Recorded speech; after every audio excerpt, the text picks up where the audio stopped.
I'm here today with Dr. Joshua Freitas, the Chief Research Officer at the CERTUS Institute and the author of The Dementia Concept. Thank you so much for being here. It's really wonderful to have the opportunity to chat with you. I wondered if we could start by you telling us a little bit about your background and how you found yourself working in dementia care. Yeah, sure thing. So originally I was going to school for be a music therapist. So finding out the impacts of music, wanting to work with kids, I had an opportunity to actually do some music with a lady that used to be a pianist and seeing how powerful music was. She had difficulty having conversations, but yet she could sing every song, she could play at the piano. And in that moment, you saw no dementia. And from there, it really poured over. And then I went and got my master's in non-pharmacological healthcare, things like smell of fresh cut grass to decrease depression, and then did my doctorate work really in the design of creating for people with dementia. How do you create an environment where they can flourish? I'm honestly blessed to be able to have the opportunity to try to change the stigma associated with dementia, but also learn from people who have dementia. That's so interesting. And there's so much there already in what you've said around sort of the role of design and the role of music in improving dementia care and in terms of sort of connecting with people with dementia. But I wondered if we could start by talking a little bit about your book, The Dementia Concept. I noticed that one whole section in your book is about connection. Could you tell us what kind of tools you use to connect with people living with dementia? Sure thing. So a lot of times it's just knowing the information behind the scenes and helping them be successful. For example, somebody with dementia typically will remember the first word we speak and the last. So being a caregiver is having some of those pocket phrases that you could use. So maybe come take a shower, come shower, and not be overstimulating. But also connection is very different. There's something called a cocktail party theory where you and I can have a conversation. We can block out the whole world. For somebody with dementia, it can be distracting. So finding ways to ground them. So a handshake, eye contact, even something as small as showing the palms of your hands can decrease some behaviors. And small things like that make a huge impact. Or even things about color. Certain colors actually trigger certain emotions, or in addition, as certain behaviors. So finding ways to connect. And I always tell people I'm a big fan of kind of the tree brain, it's called, but you have your neurocortex, enteric nervous system, your stomach or gut, and neurovascular. For somebody with dementia, as they go through their dementia journey, they might be forgetting dates, times, specifics, but they remember how you make me feel. So that's one way to remember how to connect. My example is I walk into a community. People don't know my name and my position. They know I'm the man that talks a lot or I sing. So that's how our residents refer to me. And that we can learn a lot about is how do you make somebody feel? And that is our approach, tone of voice, how we lay out a room, the colors we have in that room. All of those contribute to how we connect. And I would say that connection is so much more. Scientifically speaking, you need 7 connection points to create a bond. So our goal should always be to create a bond. And when I see that with our caregivers, is the people that have a good bond can be more successful in the shower, more successful at transfers. And we actually see sense of purpose come out. So connection is incredibly impactful as we're all human and we're social beings. Yeah, absolutely. I think really important that what you're saying around the role of body language and sometimes becoming more important than language for people living with dementia and showing physical signs of care and of gentleness to help calm people rather than necessarily relying on words to do that.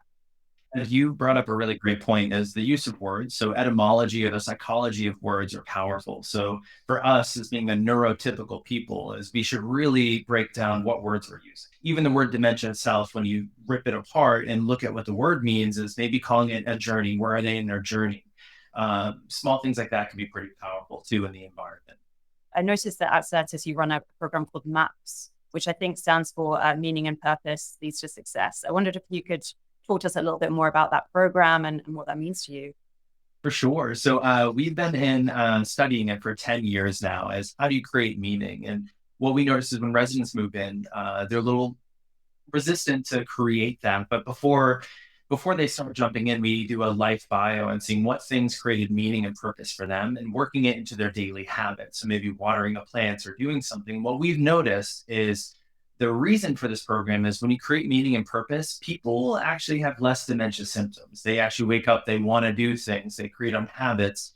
And we've seen this a lot. I'll share a recent story. We had somebody move in. It was very, very difficult at home. When he moved in and he started having meaning and purpose with watering plants, helping some of our staff, sitting and helping other residents, we actually saw the dementia symptoms go down and this quality of life improved pretty quickly. Just giving people a sense of purpose, whether it's very small or big, can be powerful. And there's a research study I really liked where they had residents grow grass in a tray in their windows. And it was very small, but each week they would cut the grass. And the residents started arguing who had the best grass. They had to water it and nurture it. And we even had men say, would talk to it and sing to the grass. Is it created all these social touch points, but meaning and purpose, if we took the meaning and purpose from our lives, our quality of life would not be great. So finding ways to create that for people with dementia is super powerful. So we have a whole team at every building that actually looks at what are we doing to create meaning and purpose as part of that program. And we actually give them roles. And one of the most successful ones was a resident hiring committee. We have a lot of business people that used to run businesses. Now they have dementia, and they're often told, no, you can't do that because of the stigma. We actually empowered our residents to do the hiring, and we saw a decrease in turnover. We saw better residents to caregiver relationships because we actually empowered the person with dementia to have decisions and meaning and purpose. We had men put on a suit and tie every interview day. And we had people leaving the building thinking he was the executive director, and he was in the mid stages of dementia. So it shows when you have that right environment, people can flourish. And a lot of times that is triggered by meaning and purpose. That's really interesting. And I think sometimes when someone is unwell, we can have a bit of a tendency to want to do things for them and to look after them and to take things away from them. But I think sometimes that can go too far, and that can actually contribute to us actually removing purpose and removing agency from people, even if it comes from a place of care. And so I think it's really interesting, these programs that you're running, to kind of incorporate that back into people's lives. And I really love this story about the hiring committee. I think that's fantastic. And you bring up another good point. Sorry, I keep adding, but is we actually have a town center under one roof. So we have residents that help run each section. We have the movie theater, we have a post office. And what we've noticed is that residents really gravitate to wanting to have and contribute back. And what we've noticed is that when people do participate in meaning and purpose, they're on less pharmaceuticals. They have less behaviors. So a non-pharmacological intervention is getting people involved in society again. So I wanted to make that plug because we see it time and time again with our residents. So I wanted to share that. I wondered also if you could tell us a little bit more about the engagement by design philosophy that you have, and give us some practical examples of how that's applied. Yeah, so we did a whole bunch of research before even opening our doors on what do we want our program to look like. And we actually use a model called SPIN, which is very easy to remember. So the word SPIN stands for social, physical, intellectual, nutritional. And we offer two of those every day, and they're specifically laid out to foster circadian rhythm and help with sleep cycles, but improve eating too. Example is actually talking about food before eating triggers appetite and gets people to eat more. So we actually purposely plan certain things before meal times, whether it's food prep or talking about food or food tasting, to get that actually triggering it. And then putting exercise at certain times of the day to create anchor points so that we can improve sleep cycles.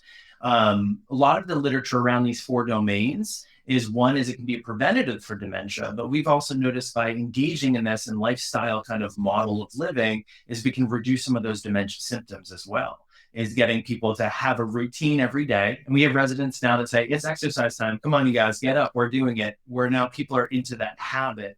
And we specifically chose those because they actually trigger different parts of the brain, and the body has memory as well. A lot of literature out there, for example, if you are 100% compliant with the MIND diet, reduces your risk of Alzheimer's by 53%. So that's huge. Some literature is indicating if you have a brain healthy and rich diet, you can minimize dementia symptoms by boosting cognition.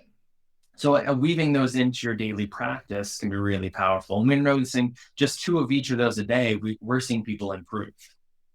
It's really interesting, and like kind of building on the sort of science of circadian rhythms, and thinking about how you can anchor people in time and place when using their bodies, as you say, rather than the time on the clock, which is perhaps what people might be more used to. But in some ways, actually making the most of that circadian rhythm is a more sort of natural way of doing it. Yeah, and even lighting. So like For example, really small for anybody listening, you can put this into practice right away. LED lighting can be like barbed wire to the eyes, but it also wakes you up with the flicker pattern. But lights that are actually blue or green wake you up, and lights that are amberescent color actually get you to sleep. So we just did a study in one of our buildings where we noticed that we could help people with circadian rhythm by having a lighting system that mirrored the sunrise and sunset in the building. But also, if they went towards exit doors, we could minimize the brightness. And we notice people with dementia don't like dark spaces or prefer not to be in them.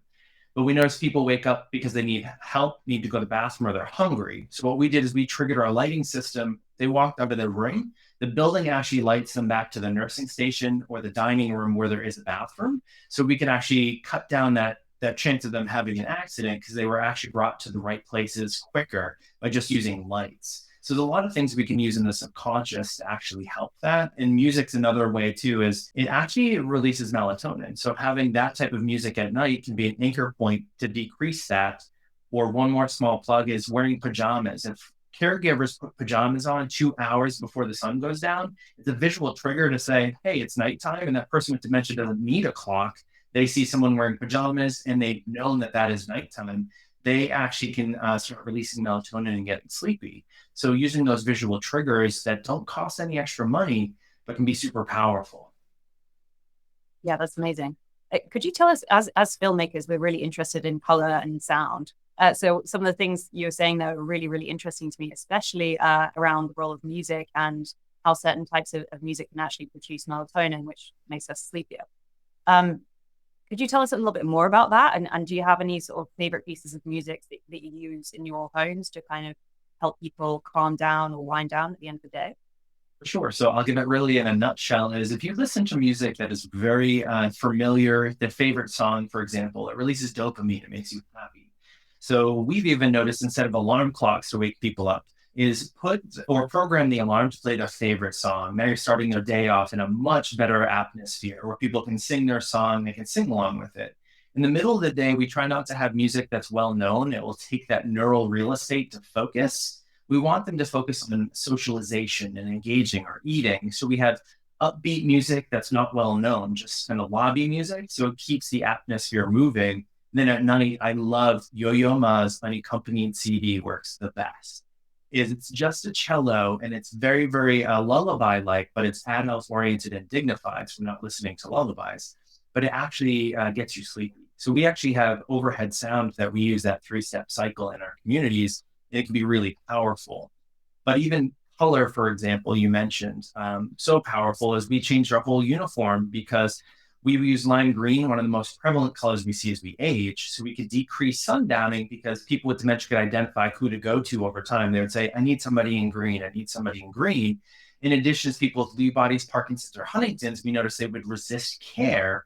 And some of the aspects where the color black is perceived as scary from the kneecap down. So what we did is we just tried changing our pants to tan pants and white shoes. And overnight, that behavior went away. People weren't resisting the care, they were allowing it in because of that peripheral deficit that they didn't have anymore. So even just the uniform you select can be super powerful in when it comes to approaching care. Would you be able to unpack what our current understanding is of how dementia impacts our perception? So there's a term called epistemology, which is how we get to know our world. And this is changing neurologically. Like I mentioned, dates and times shift, how we know people shifts. But one thing I want to really implant is in literature, there's some suggestions that say we are 70% habit, is that we are programmed how to respond, how to do things. And we can leverage that for people with dementia. We know that brushing your teeth is a habit throughout your whole life. So if somebody has early stages, maybe it's putting the medicine next to the sink, so it triggers them to know to take their medicine every day. So finding small things like that can support it. And you have different personality types. And I always tell people that every resident is different. But the things that we should be looking at is where are they in their journey? I know there's stages, so we call them phases. But the GDS scale, but we also have personality traits and different types of dementia that affects our personality differently. So for example, I'll give it in a nutshell, Alzheimer's is short-term memory loss. So they might not remember what they had for breakfast, but they'll remember 1930, 1940. So reminiscence therapy can be very powerful, revisiting the first kiss, their wedding, things that might not be triggering, but you have to be mindful of what you're talking about versus vascular, which here in America is the second most common type of dementia, which is known as the most inconsistent type. So knowing one day they'll know who you are, the next day they might not. And then you have Lewy body, which is hallmarked by hallucinations. The perception is they might think somebody is stealing their money or doing certain things, is finding ways to minimize that as much as possible. And with that, in a nutshell, is with Lewy body, they have a reflective gene, so they mirror what they see, which could be a whole nother training for us to talk about, but leverage that as much as possible. And the fourth is frontal temporal, where they oftentimes don't have a filter, but will say it like it is. So if they feel like you have a unibrow, you're overweight or something, they might say that. So having little cards in your pocket, you can pull it, say, please be patient with somebody with dementia, then you can de-escalate that. But each type of those, with their personality and the stages they're in, changes their perception of their world. The one thing I got to say is that every resident comes into our building, no matter the diagnosis, they all want sense of purpose. They want to find out how they fit in. And even if they're cognitively forgetting, we can do a PEC system, which is picture-based communication. We can find ways to label their room in something as small as if they ask to go home. Home isn't always a physical structure, but we've noticed even taking a picture of their last house and putting it on their door. When they ask to go home, you show them, and they walk in and see their items. It can be very powerful. So a lot of times what I've noticed is in early stages, people reflect. They feel like I'm losing my mind, something's not right, but there's ways to support them in the environment.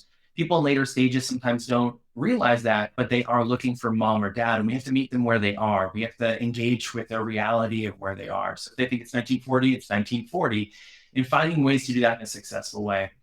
And one plug for anyone listening is we make assumptions of where they are, and that is our perception. So what happens is they might say, I need to go home, or I need to pick up my kids. And my first interaction is, well, they don't have kids, they're all grown up. Telling those truths can be really traumatic. So I would say you ask the person the question. So, Mrs. Smith, that's right, your kids, where do you think they are? And oftentimes they'll be like, oh, they're at school. So you know that they're living in that time when they're in school. And you say, oh, yeah, they're in school, but school's not out yet. Let's go do something, and actually redirect that. Is ask them the question first and empower them. Don't make the assumption. But their perception is different than ours because neurologically, dates, times, and specifics, this part of the brain is getting damaged. So you and I process the world very differently than they do. Thank you. That was a really well-rounded answer. And as you said, there's so many different forms of dementia, and these things can manifest quite differently, but that doesn't mean that each of us aren't still searching for purpose and that we're not still our own people. A resident's sense of purpose too, like it can be as small as helping you make photocopies. So if you're working in a residential setting, just ask them to come up and help you make photocopies. So it doesn't have to be anything huge, but small senses of meaning and purpose can be really powerful. Absolutely. I think people want to feel useful. People want to feel like they fulfill a social role. It's really, I think it's really important. And that doesn't go away as we get older. I've got one more question for you around, and I appreciate this might be a little bit difficult because I know that you're not a filmmaker, but I would be interested to know how you might want to apply these engagement by design principles to filmmaking. Do you see any sort of interesting overlaps or aspects of that design that you think would apply well in that context? Yeah, so for filmmaking, as I would say, looking at the theoretical assumptions is that our brain reprocesses every 15 minutes, and that gets more and more prevalent as we get older. It's called the default mode network. Is maybe keeping thematic scenes around 15 minutes where it's not constantly changing or quick changes, but making it so that it does have that full 15-minute in one segment on one topic where we're not bouncing around from an interview to another person and trying to keep it as streamlined as possible. Also make it as predictable as possible. If you know that they're relying on something, maybe put that in there. I'm also noticing is a lot of people might speak more than one language. So an option where it's called retrogenesis is if you speak 3 languages, your first language you use usually comes back, is find ways to incorporate that in lots of photos for people with dementia. So if they're talking about a train, super simple, like this is how many people traveled, is actually having that picture of a train pop up, or maybe 2 or 3 options of different transportation. I think visual triggers and cues can be really powerful. And then also trying to make it so it's not distracting. So not background noise, I know that we like that emotional feel, but for somebody with dementia, that might be distracting. So try to keep it as simple as possible as well. Fantastic. Thank you so much for speaking with me today, Joshua. I found it absolutely fascinating. So thank you so much for your time. Thank you too as well. I love the opportunity, and thank you.